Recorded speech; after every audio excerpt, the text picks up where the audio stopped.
Hello friends. आज हम देखते हैं एफ ए हेयक का न्याय सिद्धांत।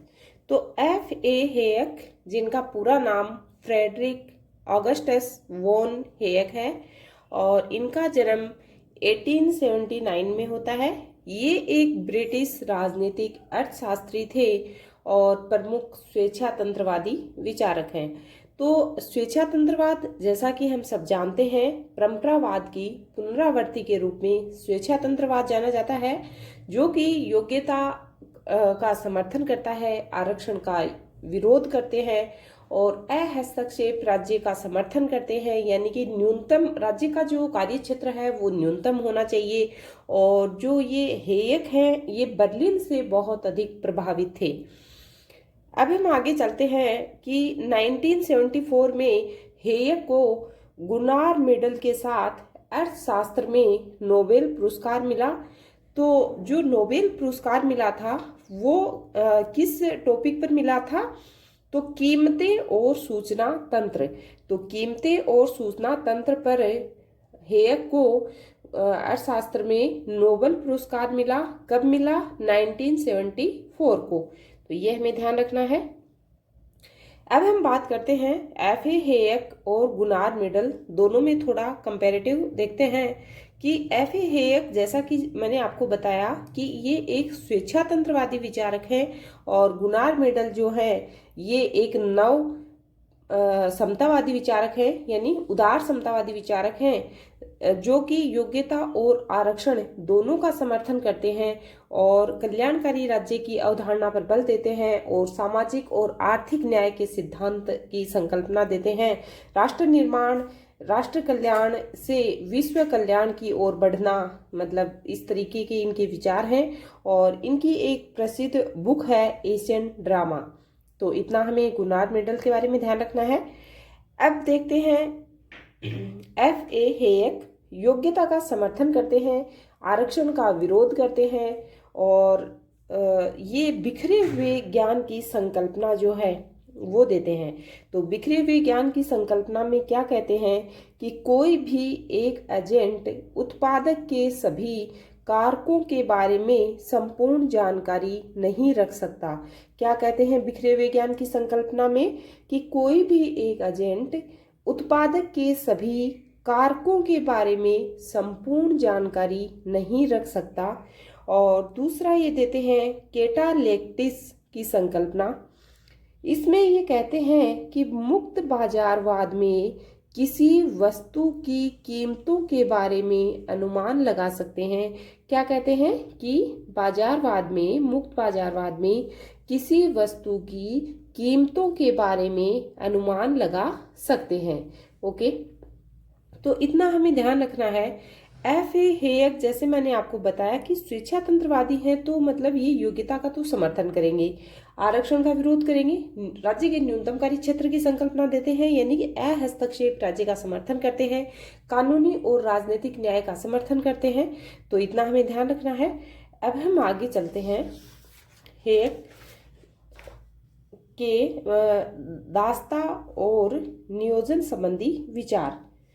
तो हेयक के दास्ता और नियोजन संबंधी विचारों में देखते हैं कि हेयक अपनी बुक द रोड सफरडम 1944 में लिखते हैं और इसमें लिखते हैं कि नियोजन यानी कल्याणकारी योजनाएं व्यक्ति को राज्य का दास बना देती हैं और उसकी योग्यता नष्ट कर देती हैं। इसीलिए नियोजन व कल्याणकारी योजनाओं की आलोचना करते हैं।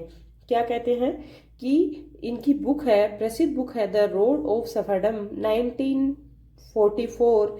इसमें ये लिखते हैं कि नियोजन व्यक्ति को राज्य का दास बना देती है और उसकी योग्यता नष्ट कर देती है। इसीलिए नियोजन व कल्याणकारी योजनाओं की आलोचना करते हैं। उसके बाद हम बात करते हैं हेयक की स्वतंत्रता संबंधी विचार। तो हेयक की स्वतंत्रता संबंधी विचारों में ये एक तो आइजिया बर्लिन से प्रभावित, मैंने आपको शुरू में बताया, और फिर अपनी बुक में ये लिखते हैं कि स्वतंत्रता के 2 नियम देते हैं। अब बुक कौन सी है? कॉन्स्टिट्यूशन ऑफ लिबर्टी, 1900 की बुक है। तो ये हमें ध्यान रखना है। कब की बुक है ये? कॉन्स्टिट्यूशन ऑफ लिबर्टी, तो ये हमें ध्यान रखना है। और इस बुक में ये स्वतंत्रता के 2 नियम देते हैं। एक है नकारात्मक स्वतंत्रता, तो नकारात्मक स्वतंत्रता में आरक्षण का विरोध, योग्यता पर बल, राज्य के न्यूनतम कार्य क्षेत्र। और जो सकारात्मक स्वतंत्रता है उसमें ये आरक्षण और योग्यता दोनों का समर्थन करते हैं, यानी दोनों पर बल देते हैं। और हेयक के अनुसार वास्तविक स्वतंत्रता नकारात्मक स्वतंत्रता है, क्योंकि इसी में व्यक्ति की योग्यता और प्रगति निहित है। और इस संदर्भ में हेयक का कथन भी है, क्या कथन है कि राज्य के लिए एक ही मूल मंत्र है, चुप रहो। तो ये कथन हमें ध्यान रखना है कि राज्य के लिए एक ही मूल मंत्र है, चुप रहो। ये किसने कहा था? तो हेयक का कथन है।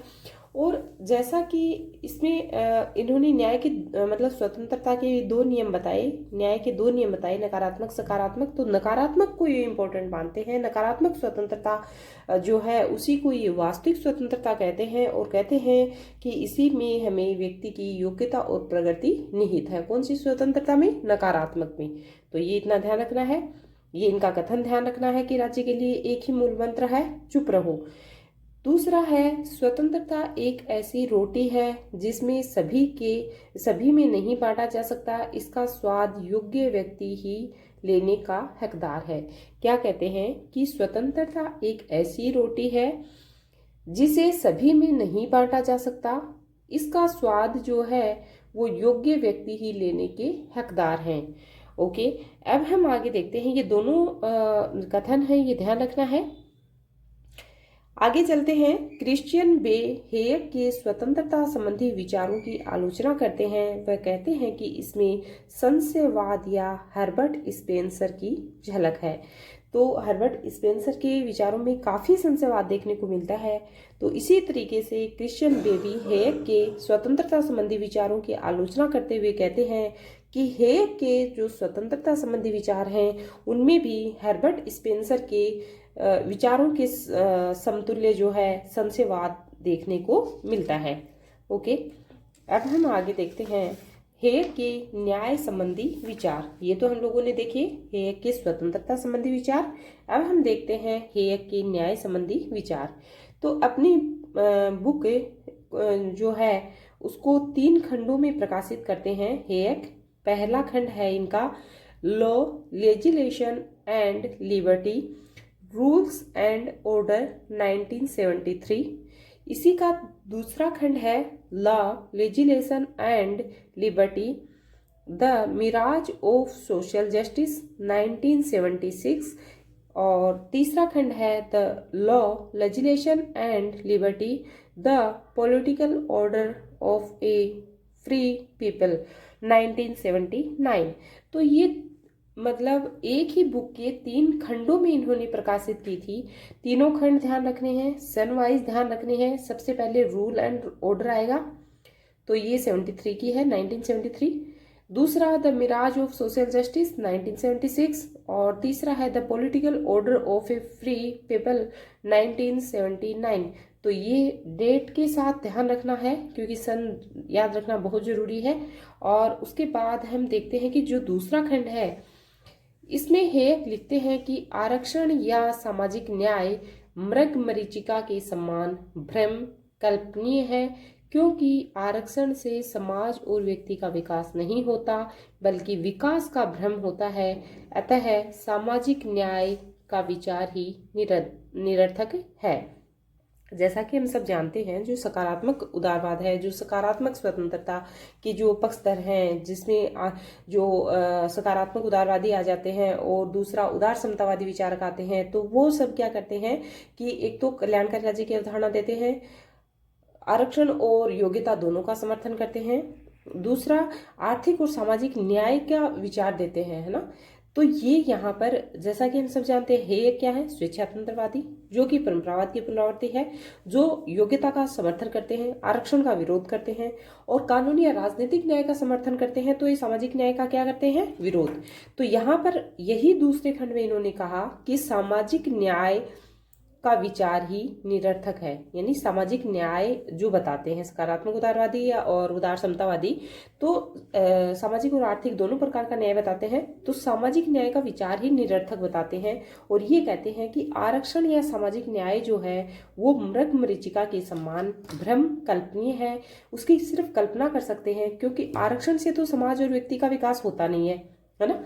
तो ऐसा विकास क्या है, एक भ्रम है। इस तरीके के इनके विचार हैं। और आगे हम देखते हैं तीसरा खंड मैंने आपको बता ही दिया, the people order of a free people 1979।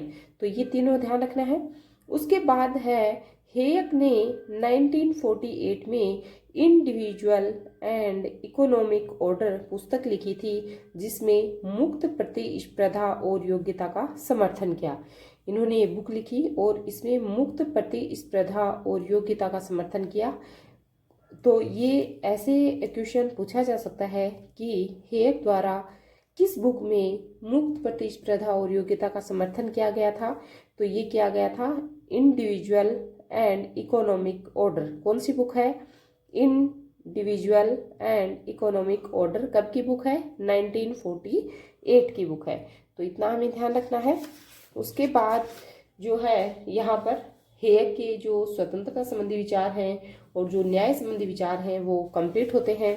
और उसके बाद हम देखेंगे नोजिक का न्याय जो है वो न्याय संबंधी विचार। तो इस तरीके से जो हेयक हैं उनके विचार हम लोगों ने देखे।